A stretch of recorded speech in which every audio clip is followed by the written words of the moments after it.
Friends పూజలు వాళ్ళే ఎలా వేయాలనేది వీడియోలో చూసాము. అలాగే మధ్యలో ఈ ఫోటో అనేది వేయాలి.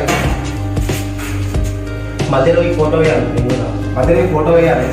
పూజల్లో వాళ్ళే ప్లస్ ఇది కంటిన్యూ. అలాగే మధ్యలో ఈ కట్టె అనేది వేయాలి. ఎలా వేయాలనేది ఈ వీడియోలో చూద్దాం ఫ్రెండ్స్. ఫ్రెండ్స్ ఫస్ట్ మనం పైనుంచి కిందికి లెవెల్ తీసుకోవాలి. ఇప్పుడు లెవెల్ తీసుకుందాం ఫ్రెండ్స్. మనం ఈ కిటికీ పైనుంచి లెవెల్ తీసుకుంటున్నాను నేను.